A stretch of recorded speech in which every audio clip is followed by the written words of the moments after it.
Well, good morning, everybody. I think it's just about 10:45, so I think we can get started. Hope you all enjoyed the keynote and are having a great morning at the conference. I'm really excited for this session. This is going to be really great. We have two wonderful advocates here, and we'll start with some introductions, and then we'll move into the question and answer part of the presentation. My name is Dan Crone, and I'll introduce myself in a moment, but I will start by turning it over to Stacy.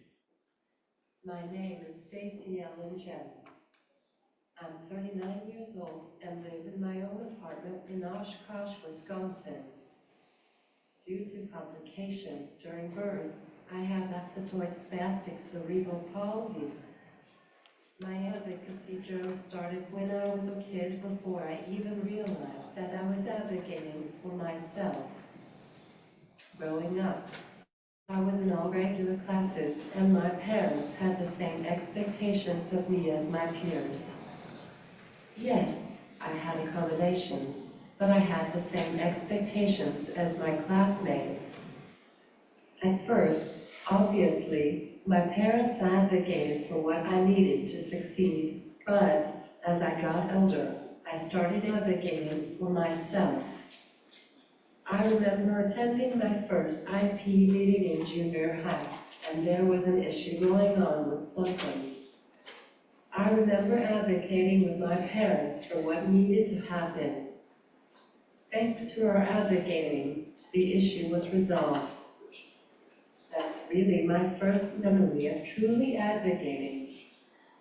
I continued advocating through high school.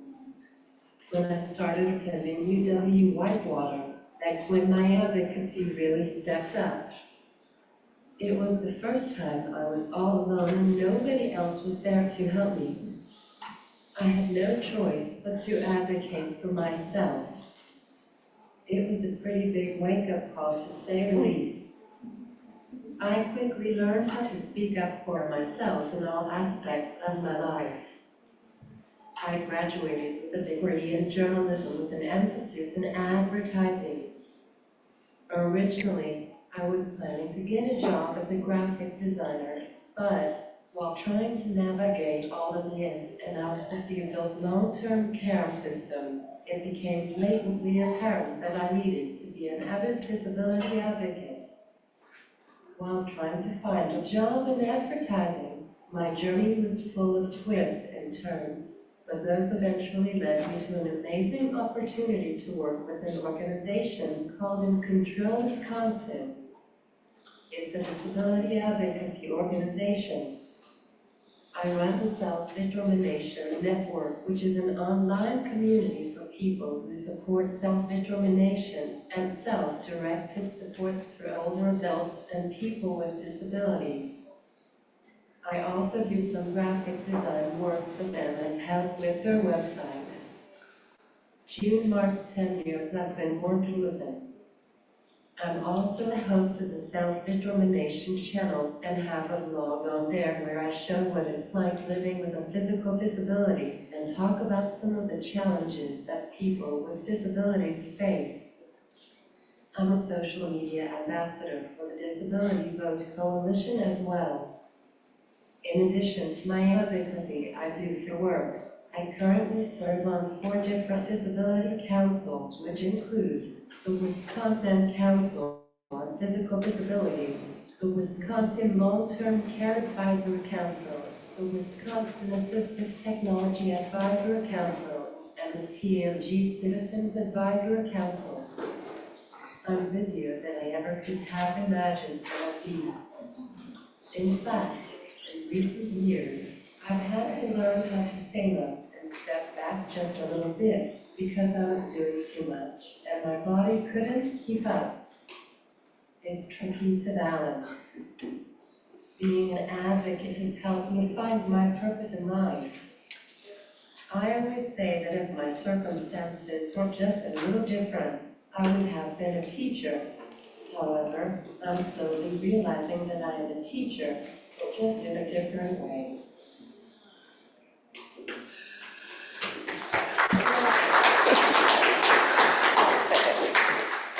And my name is Rosie Bartell, and I came to my disability at the age of 60. So at the age of 60, I had a knee replacement that turned into a MRSA staph infection. And that MRSA staph infection led to 58 surgeries, over 200 hospitalizations, 3 amputations, and so because of that, I'm amputated all the way to my waist on my right side, including not only the bone, but also all of the tissue. I always tease that I don't have a belly button or a butt cheek, so they even me out. But anyway, because of that, I ended up in a wheelchair. And when I had my first amputation, they kept telling me that you would be able to get a prosthesis if you had an amputation. And so that was my reason so I went to a rehab center I was supposed to be there for 3 weeks.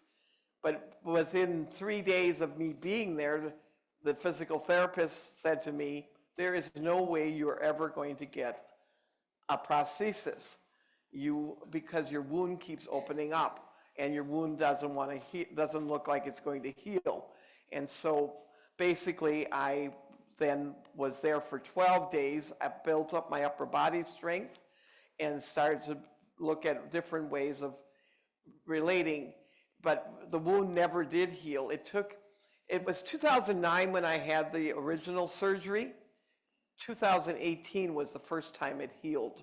And even now, yet it can open up at any time. And that's what happens when it opens up. Then I end up getting sick and having, getting some, going septic. And that's why I ended up being amputated as high as I am. So the reason that I started talking about this is my background is special ed. I was a special ed teacher. I was a principal of schools. I was director of religious education for the Diocese of Green Bay when this happened to me. And so I was always advocating for kids with special needs my whole life. And I thought I really understood what they went through. And then I ended up in a chair. And then I realized what people go through. And I started advocating in a different way and saying, I have friends who will tell you that they'll look at me and I'll say, you don't understand, and they'll say to me, I know, get my wheelchair and wheel with me. Because I'll say that to people, especially when they say, well, it is handicap accessible, and I'm like, but it really isn't, and you need to understand it from our point of view. And so that's how and from the beginning, I said to the doctors, I don't want this to happen to somebody else, so I want to know why I got this infection, what I can do to make sure that nobody else gets it, and how do we make sure that people are treated with respect when they end up in a wheelchair. And so that is the reason I do the work I do. And I still travel a lot. I have traveled not only nationally, but also internationally.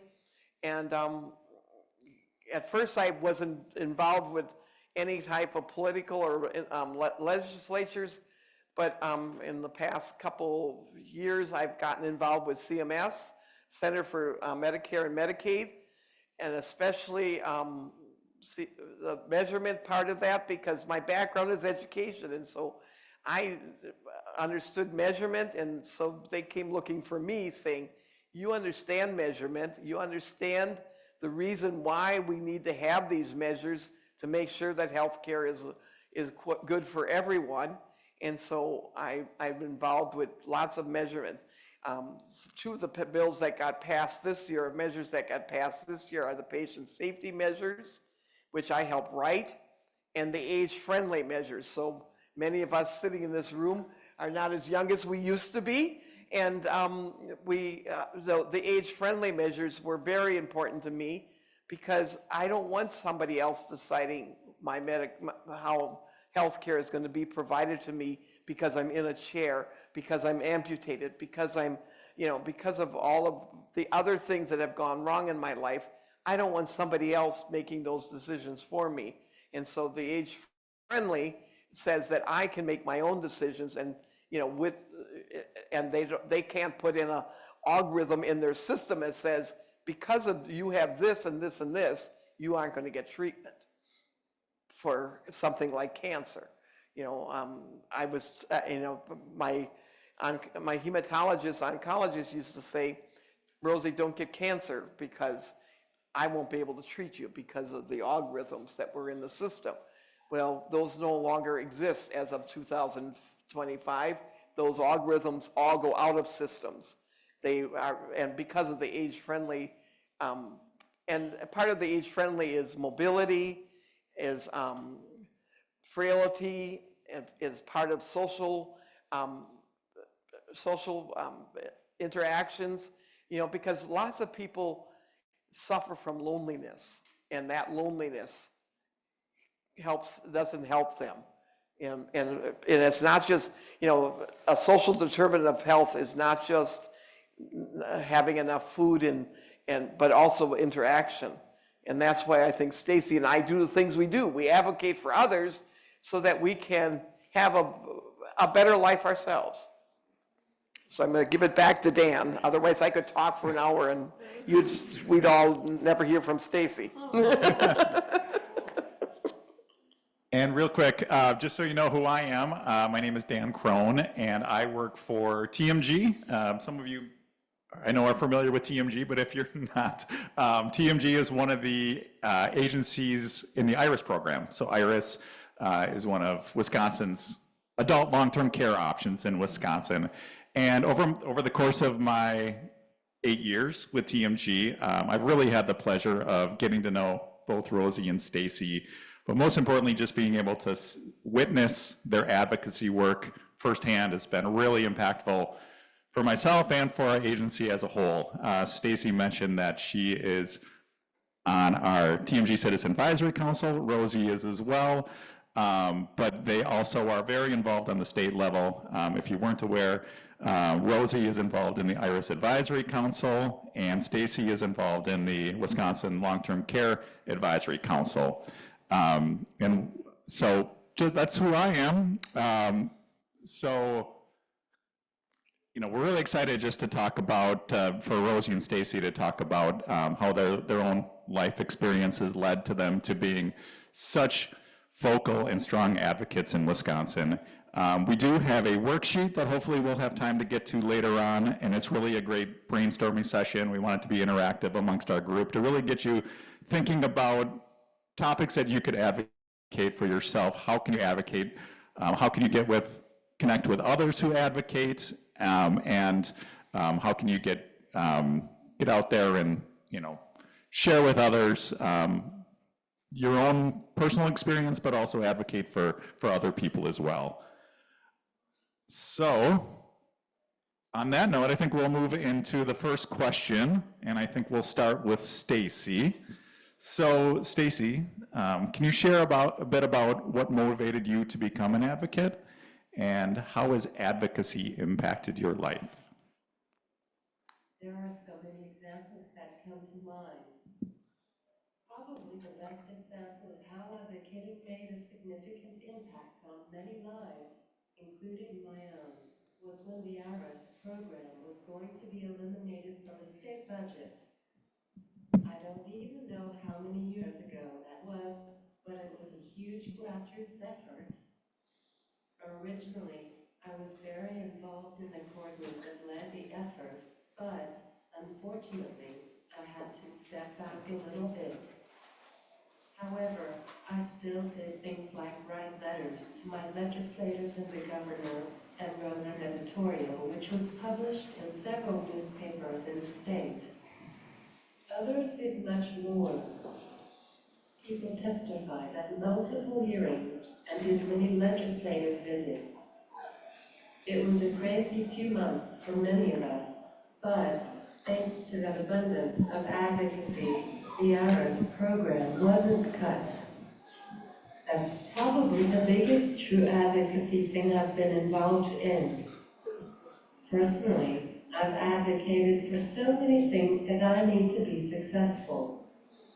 Everything from advocating for my care workers to get paid on time, to pushing for a budget amendment for van modifications to be quickly approved. There are just so many things. When you're faced with any type of adversity, you quickly learn that advocating is the only way that things can change. And I guess that the word quickly is is one of those words that most of us in this room don't experience very often. It's like we're trying to spend their money in a way that is deceitful or dishonest. And many times I feel like we have to prove everything that we need multiple times before they'll approve it. And, many times I will get calls from people who might need a home modification or a transportation modification, and they'll be telling me about how they've been working on this home modification. And the most recent one is about a mother. So a daughter is advocating for her mother, and her mother is they've already appealed it, and a judge has said yes, they need to do the home modification so that the mother can take a shower, and yet it's come back to them again and saying, no, we're not going to do this home modification, and she can do hand bathing, or she can have her hospice workers do bathing of her, but she doesn't need to take a shower. And I can tell you that my shower is like my most important thing in my life. And, I would not move to a place where I can't be able to take a shower or wouldn't be able to take a shower safely. And so, it's one of those things that you don't want to take those kind of things. Those are basic needs of people. And yet sometimes they want to take those away from us or make us prove that we need that basic need. And those are things that everybody else can just go and do. And I think that's the kind of things that, even like when I got this, first of all, up until July 28th of 2020, I was in a manual chair that my husband pushed, because my husband was my VIP, my very important pusher, and he didn't want me to get a power chair. He wanted to be that person who took care of me. And we were in an apartment at that point where I had to have extra help to get into a shower and things, and I couldn't do things myself a whole lot because of the apartment we were in. But because he died very suddenly on me, he was sick less than a month, and we had just moved into a handicap accessible apartment, thank God. But I knew very quickly that if I wanted to stay living there, I had to figure out how to do some things on my own. And one of the first thing I did was, and I didn't know that I could even get a modification that I could get a chair through IRIS. So I went the route of Medicare and Medicaid and spent a full year getting the chair.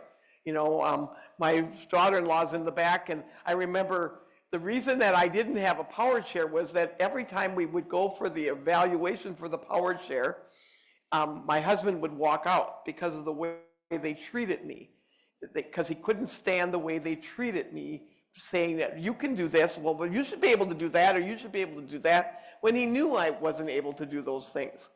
And so when I had to go for the chair, my daughter-in-law went with me, and yet we ended up with a really nice physical therapist, and she was great. But I went to a different system, a healthcare system, because of the fact that I had gone to 2 other healthcare systems, and both of them they made me feel like I wasn't deserving of a power chair. So then once I got the power chair, I was like, okay, now I have the power chair, but I can't afford a van that's modified. And then somebody said something about IRIS, I was at an IRIS board meeting, and they don't always tell you everything you can get through IRIS.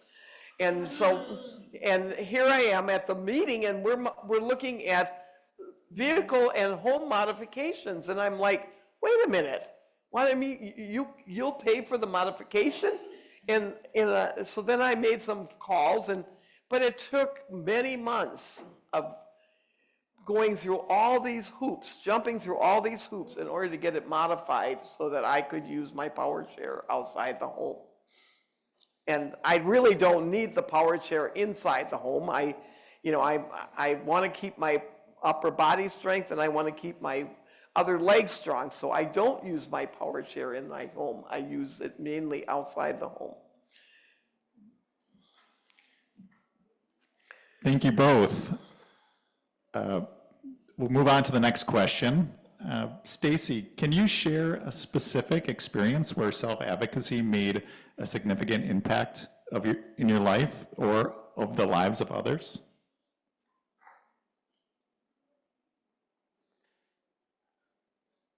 I think we answered this one. Oh, okay. Am I sorry? I'm technically challenged here.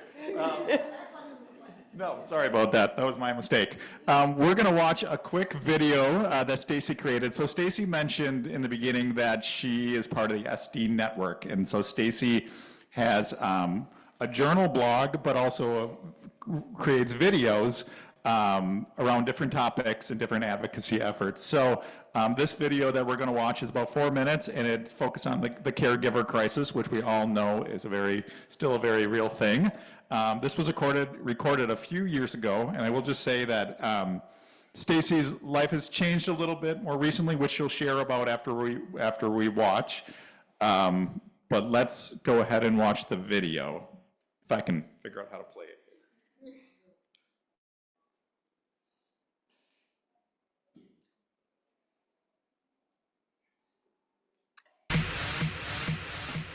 Welcome back to Stewing with Stacy. It's been a while. Welcome back to another episode of Stewing with Stacy. Recently, I've been stewing a lot about the caregiver crisis. Actually, it's rare when I'm not thinking about it. I deal with it every single day. My life literally revolves around it. I need help with everything from getting out of bed in the morning, to using the restroom, to bathing and getting dressed, to eating every meal, to getting into bed each night. I rely on help from caregivers to live. Countless times, workers have not shown up for their shifts. Depending on what time of the day it is, this means that I'm stuck in bed and not able to use the restroom, or have to sleep in my wheelchair all night. It also has meant skipping meals. It depends on the situation, but a lot of the time, when a caregiver doesn't show up for a shift, my parents have to come help me. They live 45 minutes away and are getting older. This puts a big strain on them. I schedule my workers based on the availability that they give me. If there are open shifts, and no one can do them, my parents have to fill them. If there are multiple open shifts in a row, I usually go to my parents' house to make it easier for them.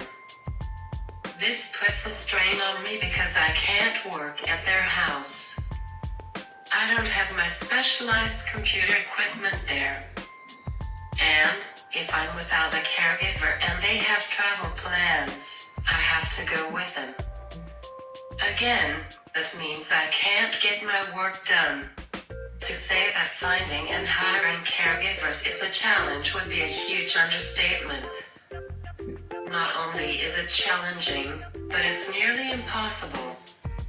I post ads on places such as Indeed.com and in job groups on Facebook. If I get a potential applicant, the first thing I do is look up the name on the Wisconsin court's website to see if the person would pass the background check. A lot of people who apply wouldn't pass the background check. I've learned that it saves time to look people up first. If the person would pass the background check, I sent their name and phone number to my mom to call and set up an interview. Since my mom has to come from out of town to help me with interviews, we try to set up multiple in a row. The night before, we send a text to each person reminding them what time their interview is. It's still a gamble whether or not the person actually shows up for the interview. Many people don't show up. This is incredibly frustrating. Unfortunately, I don't see much changing with this problem anytime soon. We just have to make the best of what we have to work with. I'm grateful that I have a great family who help me work through the constant issues with caregivers. Do you have problems finding caregivers? Tell us about it in the comments below. Don't forget to give this video a thumbs up and hit that subscribe button. See you next time on Stewing with Stacy. I know that video. Drinking warm water before bed balances blood sugar levels and reverses type 2. Thousands of people are apparently regaining control of their blood. Okay. Well, I know that video rings true for probably many of you in this room too, but that's just one example of the great advocacy efforts that Stacy is out doing online through these videos. Let's move on. Oh. And this is a copy of Rosie's book. I don't know if you want to share a bit about that. So I used to go to conferences and people would say all the time, did you write a book? And I didn't write a book. I'm a talker, not a writer. I don't like writing. I'm a pretty good writer, but I don't like writing as much as I like talking. But I did write a book. It was my husband's dream because he got sick of people asking, did you write the book? Or how did you get here? Why did you, how did people know about you? But people knew about me because of a video, 8-minute video that Institute for Healthcare Improvement out of Boston made shortly after this happened to me, after my first amputation. I basically came home from my first amputation, and the next day they sent a interviewer and a camera crew to my home and interviewed me, and that they created a video, and that video got me speaking engagements. But in 2020, when COVID hit, I had written like little short chapters. And so I said to my husband, when COVID hit, I guess this is the time for me to write the book. And so this book came out July 1st of 2020, just before he died. One of the last things he did, we used to keep a running list of people we were going to give a book to when the book was published. And one of the last things he did before he died was take the books to the post office and mail them to people that we sent books to free.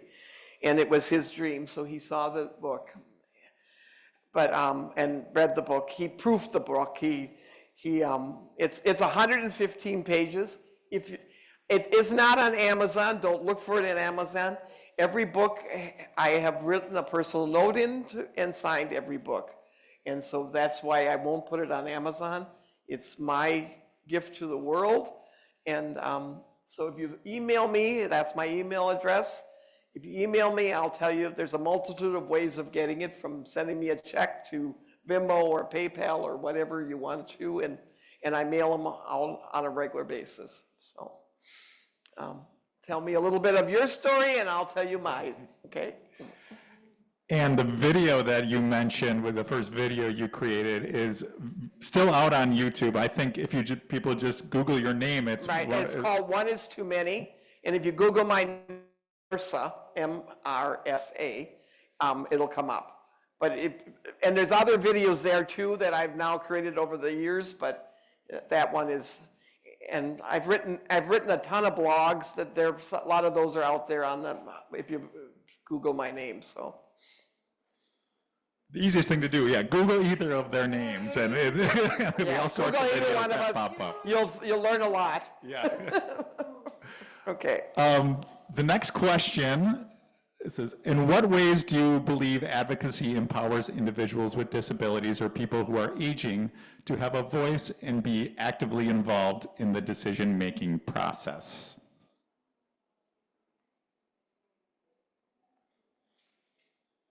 I always say that unless you're a person with a disability or an immediate family member of someone with a disability, you really have no idea what it's like.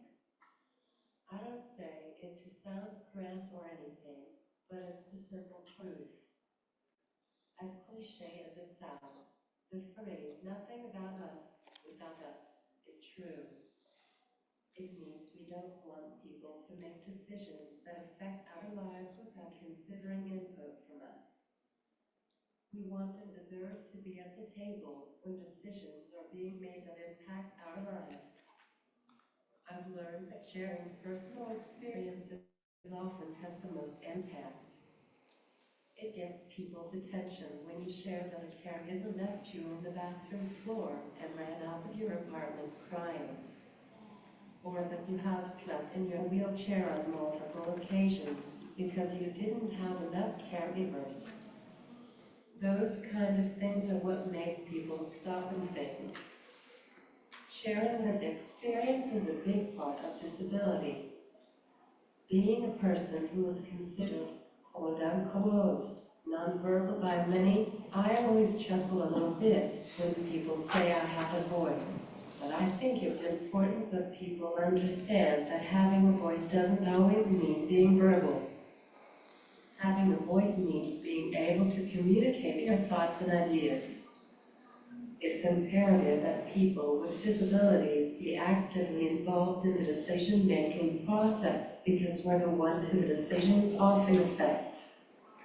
It's really as simple as that. And I guess I agree 100% with Stacy that you don't know it until you know it. And I always say you can talk the talk, but if you haven't walked the walk and you haven't walked in our shoes, and I always say if you haven't rolled in our roll, haven't rolled with us, you have no idea what it's like to be in this experience. I was just telling my daughter-in-law as we were walking down the hallway, this is probably the only conference where I see more wheelchairs than I do at most. Usually at most conferences I go to, because they're medical conferences, I'm the only person in a wheelchair. So I'm like the poster child of that conference. Is sometimes, and even that, in airports or even at these conferences, people are walking towards you and they're like this, and they never look up and they never look anywhere. And I am so used to stopping on a dime because of the fact that people don't even see you in the wheelchair. And that is one of those things that, and then they, when you stop and then they get to your point of that they're standing right in front of you, and then they look up and they're like, oh, you're here, and I think that's the point that people miss, that they don't realize that we see things from I always say they amputated my leg, they didn't amputate my brain. But people treat you sometimes like you had your brain amputated. I mean, here's Stacy. She might be nonverbal in the extent that she may not have the voice that we have in the same way, but her voice is very, very important to the whole world. She has a degree from a university, and people may treat her like, and I've seen people treat us like, and especially Stacy and Ramsey back there, and some of us in the room, like we don't have brains. And because I came to this later in life, it's like I didn't have my brain amputated. I had my leg amputated, and I don't, nothing changed. I always keep saying, if tomorrow they say you can have a brain transplant, I want my brain transplanted in a beautiful young woman who has 2 legs, who can walk yet. But it's because, and not because I don't want to be where I am. My wheelchair is a tool, my tool that I use every day of my life, and it's the tool that I need. And it gives me voice. It gives me the chance to say what I need to say all over the world. And, you know, from Copenhagen to California to, and virtually all over the world. I mean, I have literally spoken to 6 of the 7 continents during COVID. That COVID to me was like a door opening. You know, it opened many doors for me because I got to speak to countries that I would have never probably got to speak to, because they came looking for me and saying, would you do a virtual presentation for us? And so I did tons of virtual presentations across the world. I always say the penguins really don't care. That's because Antarctica is the only place I haven't presented. Rosie was sharing a story with me that she was in another state recently, and somebody came up to her and knew you because they saw one of your virtual presentations, and that seems to happen a lot these days. Right. So they're impacting people all over the world. So how do you think your participation in either the IRIS Advisory Council or the Wisconsin Long-Term Care Advisory Council with DHS helps to shape or influence the IRIS program and the other long-term care programs in Wisconsin?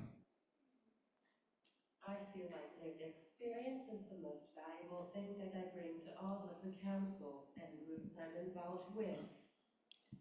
I don't know this for sure, but many people who work in DHS probably don't have lived experience. I feel that it's our job as self-advocates to share our experiences and make it known what is working and what isn't. It's also equally important to share how things can be improved. We can talk about what's not working until we're blue in the face, but it's not going to do any good unless we suggest solutions to the issues. I can't stress enough how important it is to bring solutions to the table.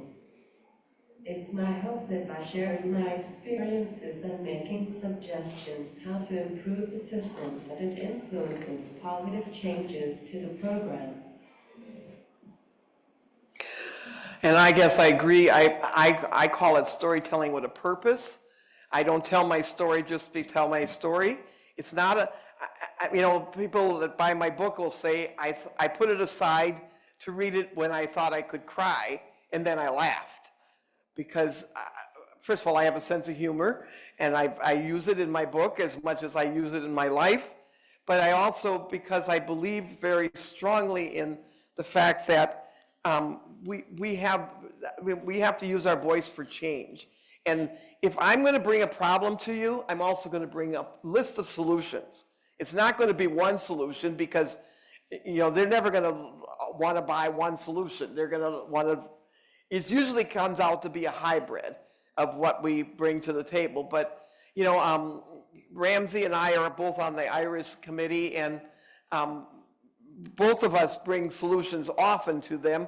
And, and I've done some presentations on equity and disabilities and equitable world, how to make the world more equitable for people with disabilities.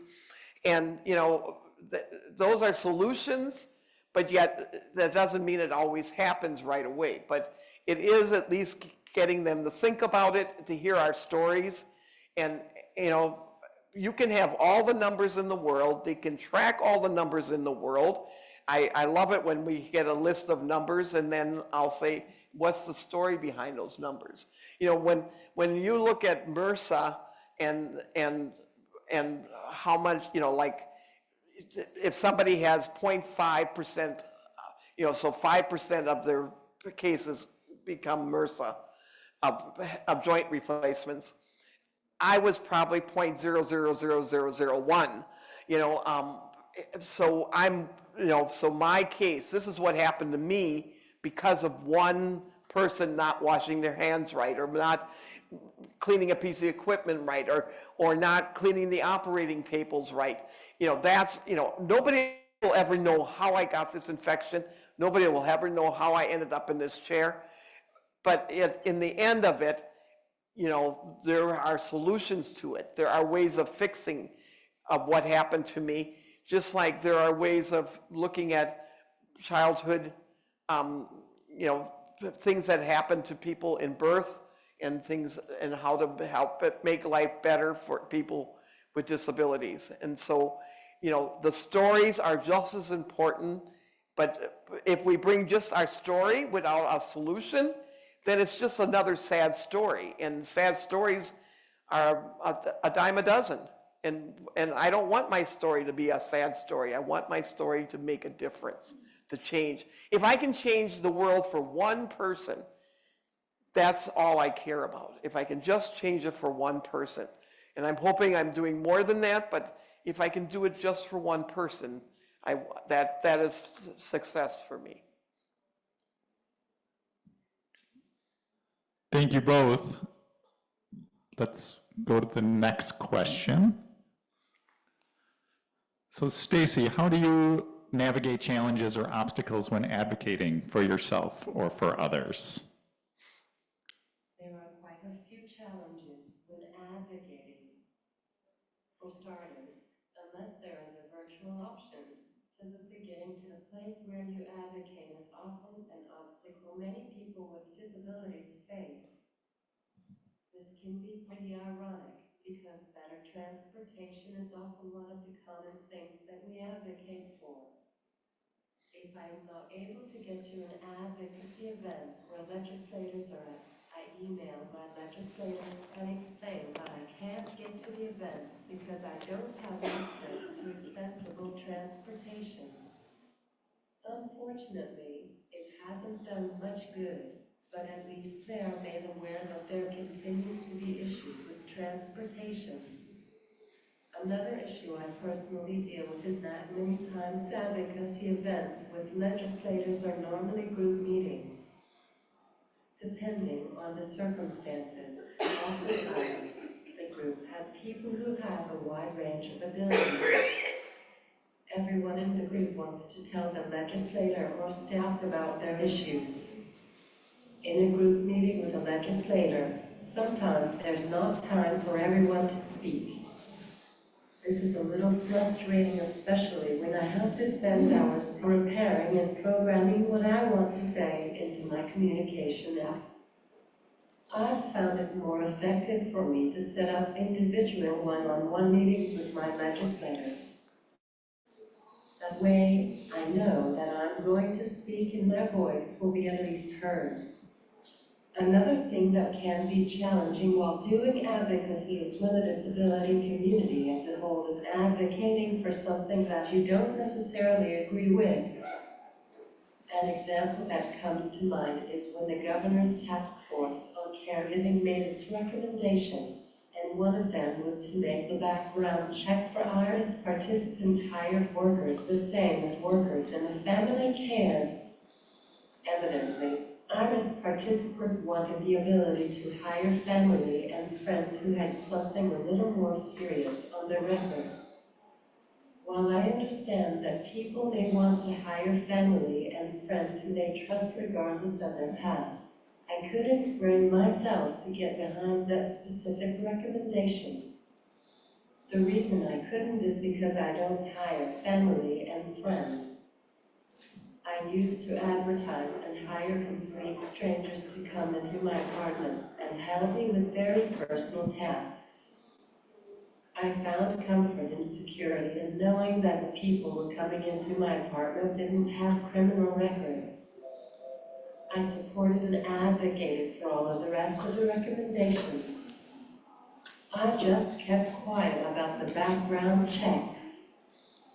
The recommendation ended up not being taken anyway, but there is still some chatter going on around the issue.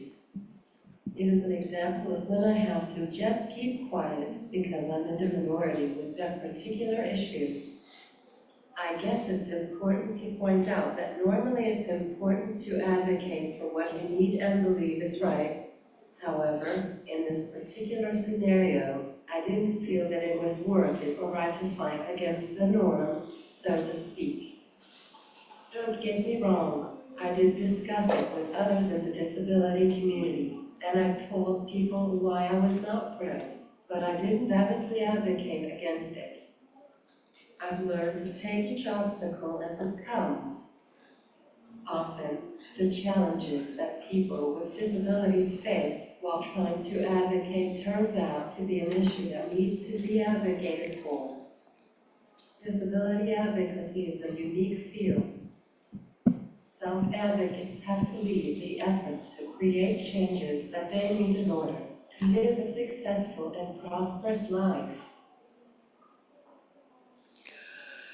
Well, I have to tell you that I do hire family and friends, but I still would agree with Stacy in the fact that I would probably not hire a family or friend that had some kind of criminal background, even if they had rehabilitated themselves, because I feel what's good for everyone needs to be good for everyone. And, it has saved me in the fact that I could hire family and friends. But that is the reason that I use that rather than, at this point, because I don't want to be in the caregiver crisis. I can't deal with that besides other things. I have to tell you that there's some other things that I advocate for because I do travel a lot. And I travel a lot to, and people always talk to me about the planes. And yes, there are some airlines that are really tough to deal with. But I have to, and I'm going to tell you right now, and Southwest knows that I talk about them all the time. Southwest is, I will travel with Southwest anywhere, and because they are so good to people with disabilities, I have gone through their, discussed their training. They are trained on a yearly basis. Now, maybe in the past they haven't been, but right now they are being trained on a yearly basis. And maybe we taught them something along the way because I've heard sometimes in the past they haven't always been good to disabilities, but now they are definitely very focused on disabilities. I have my profile, they know, like I know that they know that if somebody rubs me on this side, my wound can open. So they give me the extra seat. I don't ever have to ask for it. I never have to say a word. It's just automatically done. No matter where I go in the country, it happens. I can tell you that when you get to someplace and you have to go from the airport to the hotel and then back to the airport, that's where the problem lies. Most states do not have handicap accessible taxis, and then you have to hire a non-medical transport. And non-medical transports, I can tell you that last spring I flew to Denver. My airline ticket with Southwest, direct flight, was $317. To get from the airport to the hotel and back to the airport cost me $550. They literally gouge us. And so now you would think, I've got invited to the White House, and I was going to be 3 days in Washington, D.C. I called all of the cab companies, taxi cab companies. They do have handicapped accessible taxis, but they can't guarantee that they will arrive when you need them. So because I've gone to DC several times, I have connected with a few cab drivers who will give me their personal phone numbers, and I call them direct. And so I called the first guy, and he said, I can't do it, but I think I have a friend that can do it. So I paid this friend a flat rate of $300 a day for 3 days. So basically a total of $900. But medical transport wanted for 2 days. So for 2 days, they wanted $1,595 plus the mileage on top of it. So basically, it would have been over $2,000.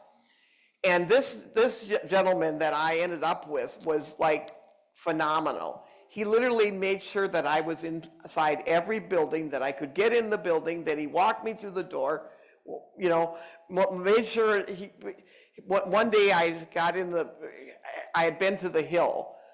So I'd gone to the Senate and the House of Representatives, and so I spent the full day talking to our legislators from Wisconsin and from a couple other states. And I hadn't eaten the whole day, and he goes, "Oh, you should have told me. I would have gotten you something." And so the next day when he brought me back to the hotel, he said, "Do you need a salad? Do you need something from Chick-fil-A? I'll run over and get you something." I mean, he was just phenomenal. But what happened was another young lady was also in a wheelchair, and she didn't listen to me when I said, "You better have a plan before you get there," because, so the first night, so we went to this dinner, and the dinner kind of broke up about 8 o'clock, or between 8 and 9, and she calls a taxi. And the taxi told her that it would be 5 hours before they would get to her. And so basically, the organizer of the conference called me and said, because he said, "Where are you?" And I said, "I'm back at my hotel." And he said, "Well, do you think you could get your taxi driver to come and pick us up?" Because they told her it would be 5 hours. So I called my guy, Ishmael, and said, "Ishmael, would you go over to pick up this couple, these two people?" And he was really great, this Ishmael, because most medical transports will only let you bring one person with you if they're your caregiver, but not anybody else. And Ishmael was like, "As many people that fit in my taxi, I'll take." You know, so when we were leaving the White House, there were 3 other people, and he took all 3 of them besides me to the next stop. So, you know, you have to have a plan when you go into these communities, just like the hotel rooms. I mean, I don't know if any of you have been in a hotel room that are in a wheelchair, but, you know, they'll say, "Oh, we have a roll-in shower." Well, the roll-in shower has the shower seats over here, and the faucets are over there, and you're supposed to be able to get on that shower seat, and now you're supposed to be able to reach the showers. It doesn't make sense. They should have had somebody involved in the planning of it. My daughter-in-law reminded me of the first time she took me to Indianapolis before I had my power chair, and the bed was so high that she took the mattress out from underneath, the box spring out from underneath it, so I could get in and out of the bed. So, and so she told the manager, "My day would have been a lot better if I didn't have to figure out how to, you know, that I couldn't take a shower because the roll-in shower was not accessible." And so it's, you know, traveling is not always, you know, it's not always the things you see, it's the things you don't see that you know, and the fact that they, you know, in Europe, people pay less if you're disabled. Here we pay more because we're disabled. That's great advice from you both, and I'm really happy that you both mentioned both caregivers and the need for advocating for what you need when it comes to the people that are going to be in your lives and in your home and who you're comfortable with, but also the transportation piece. I mean, I think that's a piece that can often be forgotten about, the amount of effort it takes to get to places you need to go, or, you know, in Rosie's case, to World Traveler so she can speak. You know, she needs to advocate for what she needs, and she's been able to do that. But sometimes it can be challenging at first. And you have to know what you're looking for, and I think that's sometimes the struggle. I mean, I do present, and the other thing is like repairs to our wheelchairs. That is another whole issue. You know, every time you need a repair, you have to get a doctor's note, and then it goes through physical therapy, and by that point you go out and fix it yourself, or you get somebody else to fix it, or you buy another cushion yourself.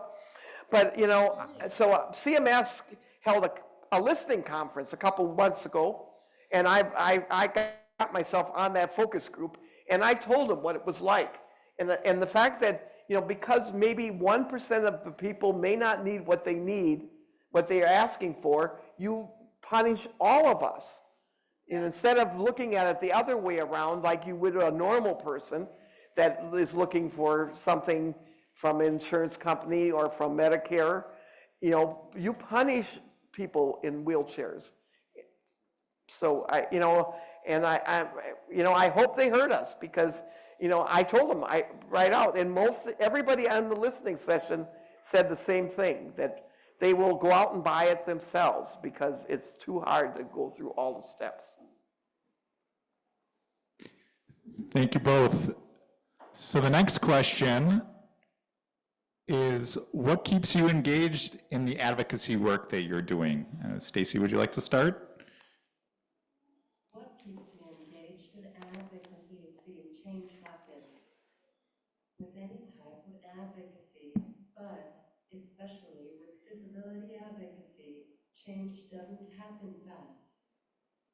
Usually, what seemingly seems to be an easy, small change usually takes months to years to make happen.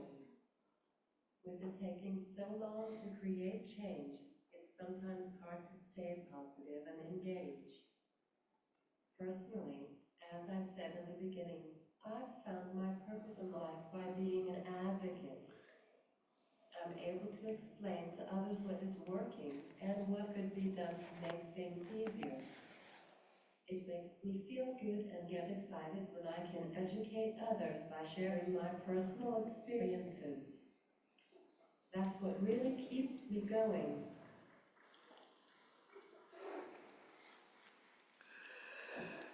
Well, what keeps me going is the fact that I see change sometimes happen little by little. And, some things like, the patient safety measures that got put in place, they're structural measures. That means they're building the foundation so that every hospital, every healthcare system has to put the things in place to make sure that patients are safe. The age-friendly measures, they're structural measures, again, putting things in place so that people are treated with respect, no matter what their condition is, how frail they are, how much they might need to use disability, or how much dementia they have, or that people are treated with respect and are treated with dignity and care. And I think that's one of the things that I really, really advocate for every day. And those are the things that I want to make sure that keep happening. And those are the things that make me feel like I wanted to get up in the morning and do this again. So it's not the big things that happen. Sometimes big things happen, but it's, being, like everybody says, oh, you were invited to the White House. Yes, that was a big deal. But that's not the big deal in my life. The big deal is making a difference at a local hospital, or for somebody that, to change how they might build a building because of the fact that I told them up front that design is not going to work. And here's some other options that you might try. So, being involved in with the architect, not just the renovation or after the fact it's done, then complain about it, but be involved from day one with the architects and the designers of buildings, or even the design of renovations, from babies through, long-term care. And we haven't spoken much about long-term care, but I'm doing a lot of work in long-term care these days because long-term care has got a lot of problems yet and issues yet, and we have to figure out how to make sure that long-term care is not only available for everybody and quality is available for everybody. There's a lot of long-term care that's not quality long-term care, and that means that we need to make sure that there's strong measures in place on the legislative level. Thank you both. Rosie, I'm remembering you telling a story about your advocacy work at one of the healthcare systems, and that led to some signage being put up around the hospital in hand washing station. I don't know if you want to share that. That's a great. Well, that happened right out of the gate almost. So 2009, because I kept saying to my infectious disease doctor, how did I get this infection? And, how am I going to make sure nobody else gets it? I can't fix this.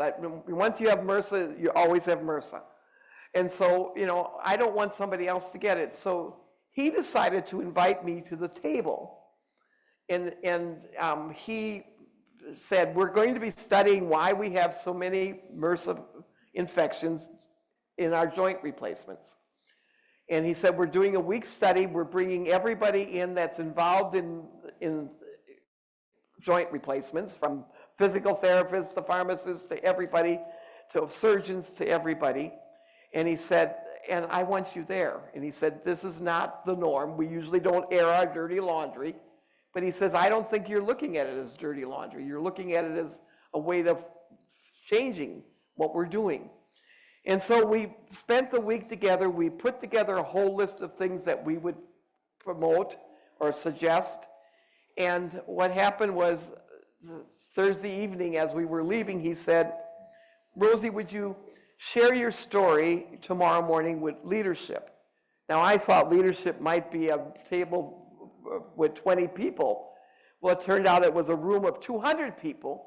But I still shared my story, shared why we needed these things in order to improve. And what happened was, somebody in the room was part of the IHI, Institute for Healthcare Improvement. They were involved in a project called Project Joints. And that's why they came to my house to make the video. And so this hospital adopted using that video with everybody that came in. So every staff person that was already there saw the video, and every new person, it was part of their orientation. So they took down their hand washing signs and put up Think Rosie signs. So as you're washing your hands, think of Rosie's story rather than thinking about washing your hands. Because so many people get so used to washing their hands that it gets to be either the gel or just flip it off. It's one and done, kind of under the water and be done.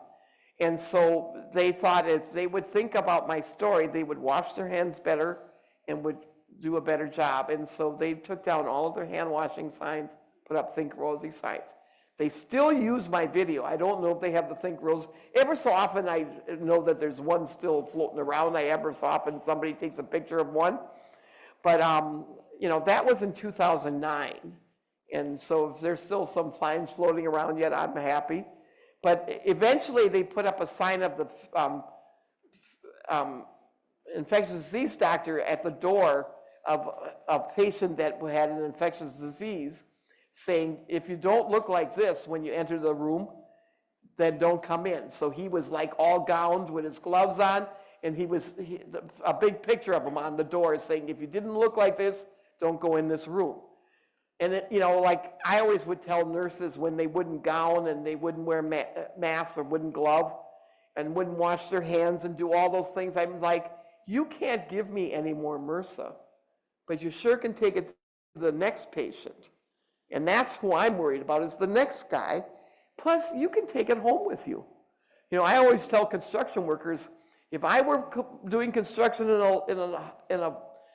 in a hospital, I wouldn't even walk into my house. I would strip in the garage, go right into a shower, and then I'd go to hug my family. I would never walk into my house, because the organisms that you pick up in a hospital that might have been dormant, that come back to life when they get air, are dormant, are organisms you don't want to deal with and you don't want to take home to your family. It's a very impactful story. Yeah. But I think I think we have maybe one or two more questions. Yeah. So the next one, what advice would you give to someone who wants to become a self-advocate, but may have some barriers due to a disability or other circumstances, or someone that feels maybe just hesitant to to speak up. As the saying goes, you can't complain if you don't try to do anything about it. Advocacy doesn't have to be big or glamorous. Most of us didn't even realize it, but regardless of the circumstances we were given, most people started advocating for ourselves when we were young children. For many people, advocating began by making simple choices. We told our parents what we needed and wanted. The best advice I can give is don't be afraid to speak up for what you believe. Don't be afraid to use any limitations you may have as motivation. Take it from me. As someone who many people consider to be nonverbal, I challenge myself to make sure my voice is heard. You can start small. Maybe talk to a friend or family member about what you'd like to see done. Maybe write a letter or email to a friend about what you'd like legislators to know. Once you feel comfortable expressing your thoughts and ideas to people you know, maybe try mailing your legislators to begin with. Then, maybe try a group meeting with a legislator. The thing about advocacy is the more you do it, the more comfortable and get and the easier it will become. No matter what your circumstances are, everyone can be an advocate. Well, that's especially the words I would say too. Everyone can be an advocate. And I think advocacy is a healing process. It helps us heal our own health. It helps us keep a positive attitude. It helps us stay positive about all the things that might not seem going right in the day, but it helps, to me, being here today is like a breath of fresh air after I was sick last week and I couldn't go to Pittsburgh because I was too ill to get on a plane. And so I was looking forward to today because it was like being with people who really care about what is happening in the world of healthcare and the world of advocacy and disability. And so I really, want, it gives me a boost. It always gives me a boost. And nobody has to be perfect. None of us are professional speakers. You don't have to be Toastmasters. You don't have to taken out professional speaking as part of your education. You don't need to be perfect. You don't need to say everything perfectly perfect, but you need to have a voice. Give your voice, share your voice. Don't be afraid to share your voice. Every time Ramsey shares something at our IRIS committee meeting, I'm like, go for it, Ramsey. You tell, I think Dan said something to me earlier this morning. He said, you're the voice of reason in the group sometimes. And, we are the voice of reason. We are the people who live with this. The rest of the people from the Department of Health and all the people from all the different groups out there, they might think they know what it's like, but we're the people that live that experience. We're the people with the lived experience. We are the voice of reason. We're the people who are going to say, yes, this is what is going on in my life. This is why I'm talking to you. This is why I'm telling my story. This is what you need to do in order to help us have a better life. Great advice. Thank you. For the sake of time, I think we will move on to the next question. I want to make sure we leave time for audience questions too. So looking to the future, what are some of your hopes and goals around advocacy? I'm passionate about all sorts of different areas of disability advocacy. Anyone who knows me knows I heavily am involved in advocacy around the caregiver crisis. That's because I deal with it literally every single day. As Dan mentioned, until very, very recently, I have been hiring and scheduling all of my own caregivers. I did this for 8.5 years. It was quite a journey to say the least. It was a lot of work and stress. Over a year ago, doctors recommended 24-hour care for me. There was no way I could staff that many hours on my own. Believe it or not, there's only one agency in my area that bills MI for personal care, and that is Hoyers and Meds. For those of you who don't know, most agencies don't do Hoyers or allow caregivers to physically give clients medications. I was on the waiting list for the one and only agency that can take care of me. As of literally last week, the agency has been doing my cares. I'm currently now receiving 16 hours of care per day. It's been a huge adjustment and still very much a work in progress, and we still don't know if it's going to work out. I'm really trying to make it work, but to be really honest, it's been pretty rocky. Or I say you because my head is stuck in this journey with me. We're still not sure if this is the right fit for me. But it is much healthier and safer for me in the long run. Either way, I'm still going to be actively advocating for caregivers. The shortage is very real. My legislators are aware of just how bad the situation is, and they are reminded frequently that things need to change. The line I've been using with legislators lately is most people don't realize it, but every single person on earth will likely need some level of care at some point in their lives. It shouldn't be such a struggle. Wages have increased over the years, which has helped. But when people still make more money flipping burgers at McDonald's or stocking shelves at Walmart and they can literally helping people survive, there's a major problem. It goes beyond wages, though. Caregivers should be respected and recognized for their profession. Things such as insurance and paid vacation would greatly help. I don't know the magic solution to this huge problem, but I do know that I will continue to advocate for a better long-term care system until the day I die. Other areas of disability advocacy I'm interested in are transportation, housing, and voting. Waiting almost 3 hours at Walmart for an accessible cab is unacceptable. We need better accessible transportation options. For housing, there needs to be more affordable, accessible options. This is a relatively new area for me, but due to personal circumstances, I'm finding myself wanting to be more involved in advocating for better housing options for people with disabilities. Actually, just as of literally last week as well, I found out that I'm moving into a new apartment in like 3 weeks. I've been on the waiting list for over 2 years for this apartment because I need so many accommodations. There's a lot that needs to be figured out, but it's really exciting for me. There's a lot going on in my world right now, but anyway.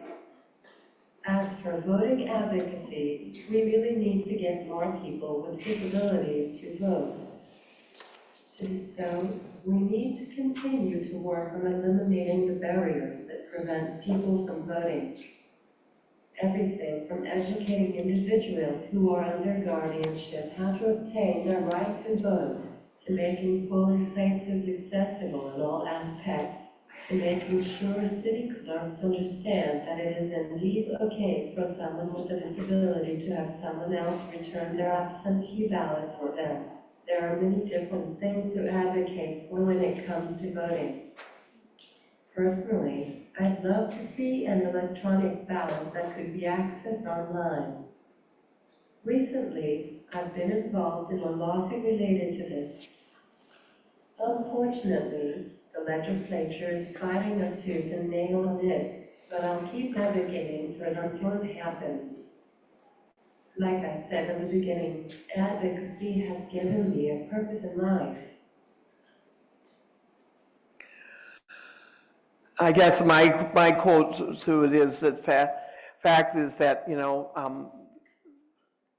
many people talk about the social determinants of health, and those are related to food, transportation, housing, and food, transportation, and those are the three big, and utilities. And yet, many of us live with those kind of disabilities every day. People with disabilities live with those kind of social determinants of health every single day. And people think that's normal for us. It should just be normal for you. This sheet of paper that you got earlier is using lived experience to drive change. I know that you probably didn't do anything with it here, but take it home and look at it. If you're a patient or a participant in IRIS or in any of the programs, or family care, or if you're a caregiver, look at how you can share your story, share your lived experience. And if you ever want help telling your story, I mentor a lot of people in helping them tell their story and helping them get through the fact of just, so don't be afraid to reach out to me. And, my email address is there. I answer emails pretty regularly. But I definitely want to make sure that we have voices always, forever and ever and ever. When I work with a hospital or a healthcare community, I always say, let's put it in the rules that you keep a patient on this committee, because it's important that even if I'm gone, somebody else is going to take my place, because I'm not going to live forever. Even though I might want to, I'm not going to. So, but I definitely, believe that it's people with lived experience that are going to create change. It's not going to be somebody from the outside that's going to fix our world. It's going to be us advocating for ourselves that are going to create the changes, because we tell our story, we share our stories, and we share ways of fixing the story.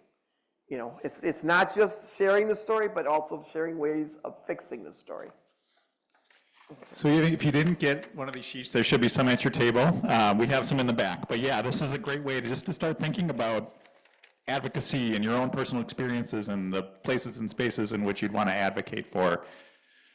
And we need advocates for caregiving too, because I think many times that caregiver advocates they think that they don't have anything to say, but they have a lot to say, and they've learned a lot.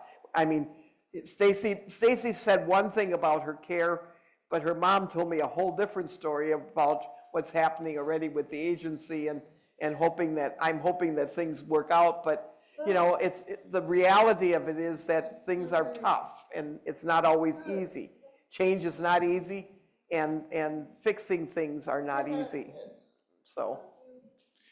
It is noon, and I think that's our time is up, but But I'm willing to stick around for a few minutes if anybody has a question or thought or. yep. So if anyone has any questions for Rosie or Stacy, you're welcome to stay. If you need to go, you can.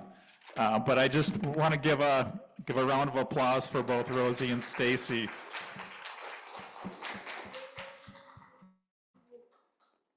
Are there any? Oh, Ramsey.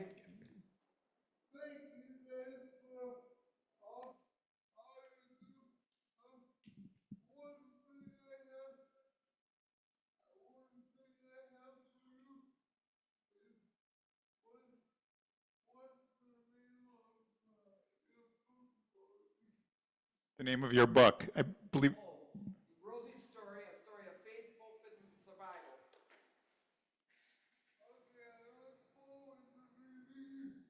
Is the best way just to email you, Rosie? Yeah, just Okay. email me, okay?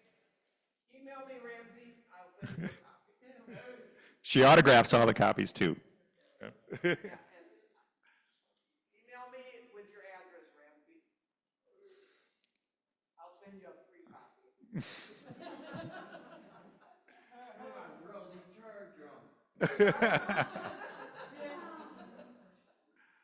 Ramsey and I go way back. thank you all for joining us, and thank you again, Stacy and Rosie.